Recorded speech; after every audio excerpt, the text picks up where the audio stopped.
Manhattan is only about 22.66 square miles of land, yet it carries a reputation larger than many nations. It is the smallest and most densely populated of New York City's 5 boroughs, but it functions as the city's economic, administrative, cultural, financial, media, and entertainment core. More than 1.69 million people lived there in 2020, creating a population density of over 72,000 residents per square mile. That does not even count the millions who commute in, visit, study, shop, or pass through every year. Manhattan is unusual because it is both a local neighborhood landscape and a global command center. It has apartment blocks, corner stores, parks, schools, and subway stations, but it also has the United Nations, Wall Street, major media headquarters, luxury corridors, and some of the most recognizable buildings on Earth. Geographically, Manhattan is defined by water and compression. The borough sits near the southern tip of New York State, at the center of one of the world's largest natural harbors. The Hudson River runs along its west side, the East River along its east side, and the Harlem River separates much of Upper Manhattan from the Bronx. Most of the borough lies on Manhattan Island, but Manhattan is not only that island. It also includes smaller islands such as Roosevelt Island, Uthant Island, and Randall's and Ward's Islands, plus Marble Hill, a small neighborhood now physically attached to the U.S. mainland. This watery setting helped make Manhattan a trading hub, a port city, and eventually a gateway for capital, migrants, ideas, and goods moving across the Atlantic and beyond. Long before skyscrapers, subways, and stock exchanges, present-day Manhattan was part of Lenape territory. The island's location offered access to rivers, forests, wetlands, fish, and regional trade routes. European settlement began in the early 1600s, when Dutch colonists established a trading post on Manhattan Island in 1624. By 1626, the settlement was known as New Amsterdam. Its early purpose was not to become a world capital, but to serve commerce, furs, shipping, and colonial trade. The Dutch period helped shape the city's mercantile character, while its harbor and geography encouraged growth. Manhattan's rise began with a simple fact that has never stopped mattering: this was a strategic place to move goods, people, and money. In 1664, English forces took control of the Dutch settlement, and New Amsterdam was renamed New York. The name came after King Charles II granted the lands to his brother, the Duke of York. This transfer marked a turning point, but the underlying role of the place continued: a port, a trading center, and a foothold for imperial power in North America. Over time, the settlement grew into one of the most important cities in the colonies. After the American Revolution, New York, centered in what is now Lower Manhattan, served as the capital of the United States from 1785 to 1790. For a brief but important period, the young country's political life was concentrated in the same streets that would later become symbols of finance and global business. Manhattan became a borough in 1898, when New York City consolidated into the 5-borough structure known today. But Lower Manhattan had already been a dense center of government, shipping, and finance for generations. City Hall, the seat of New York City's government, is located there, linking Manhattan's identity to municipal power. The financial district developed around Wall Street, a name that became shorthand for American capitalism. Today, Manhattan contains the world's 2 largest stock exchanges by total market capitalization, the New York Stock Exchange and NASDAQ. This is why Manhattan's influence extends far beyond its physical borders. Decisions made in offices and trading systems there can affect pensions, companies, currencies, jobs, and economies around the world. The island's small size forced it to build upward, inward, and underground.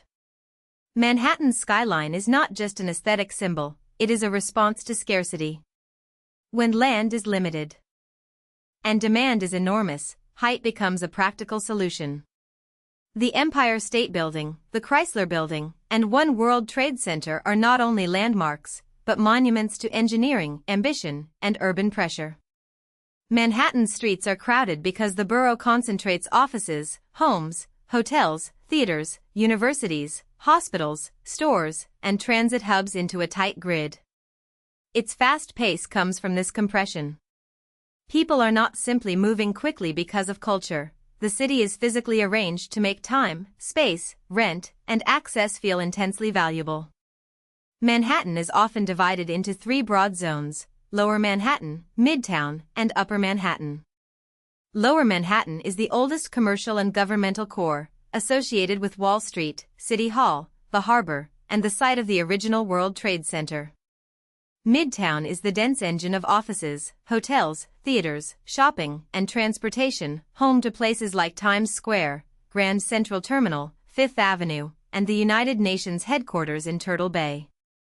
Upper Manhattan includes major residential neighborhoods, cultural institutions, and Columbia University, while Harlem became central to the Harlem Renaissance in the 1920s. These divisions are informal, but they help explain Manhattan's structure. Each zone has a distinct rhythm while remaining tied to the same island-wide system. Manhattan's cultural power is one of its defining traits.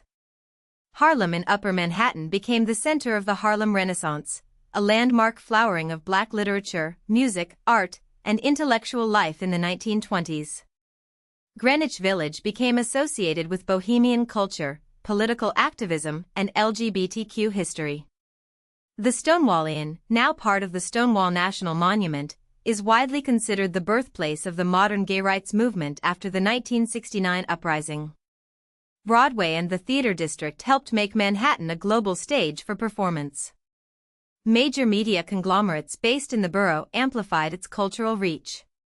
Manhattan does not merely host culture, it repeatedly turns local movements, streets, and venues into international symbols. Manhattan is also a place of extreme wealth and extreme cost. New York County has the highest county GDP in the United States by both absolute and per capita measures, and it is by a wide margin the most expensive U.S. county for average home price per square foot. Billionaires Row symbolizes the luxury market that has grown around global capital, while Fifth Avenue remains an ultra-luxury shopping corridor known around the world. But the borough's wealth is not limited to penthouses and boutiques. It is built into finance, law, technology, real estate, media, education, medicine, and tourism. This concentration creates enormous opportunity, but it also creates pressure, high rents, inequality, competition for space, and a constant struggle over who gets to live in the center. Tourism turns Manhattan's symbolic power into daily foot traffic. Times Square, Central Park, and Grand Central Terminal are among the world's top most visited tourist attractions. Each represents a different side of the borough. Times Square is spectacle, advertising, crowds, theaters, lights, and the image of New York as constant motion. Central Park is relief, a vast designed landscape that gives one of the densest places on Earth a shared open space. Grand Central Terminal is movement made monumental, a transportation landmark that is also an architectural icon. New York Penn Station, meanwhile, is the busiest transportation hub in the Western Hemisphere.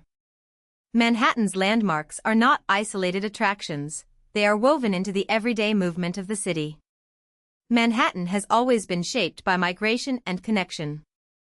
The Statue of Liberty in New York Harbor greeted millions of immigrants arriving in the late 19th century and became a world symbol of the United States and its ideals. Manhattan's Chinatown has the highest concentration of Chinese people in the Western Hemisphere, reflecting how immigrant communities built dense cultural and commercial worlds inside the borough. Bridges and tunnels connect Manhattan to the rest of New York City and the surrounding region, making the island both separate and deeply networked. The borough's identity depends on flow, ferries, subways, trains, cars, pedestrians, languages, cuisines, and traditions constantly arriving, mixing, and moving on.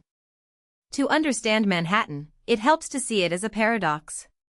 It is geographically small but globally influential, historically old but constantly remade, intensely local but internationally recognizable. It contains government offices, billion-dollar financial institutions, public housing, elite universities, sports teams, tourist magnets, immigrant neighborhoods, luxury towers, historic monuments, and everyday apartment life. It has been a colonial trading post, a national capital, a port of arrival, a center of culture, and a target of tragedy, including the September 11th attacks that destroyed the original World Trade Center. Yet Manhattan's story is not only about power or spectacle. It is about how one compressed island became a machine for connection, turning limited space into one of the most consequential urban landscapes in the world. If you found this helpful, please like this video and subscribe for more explainers.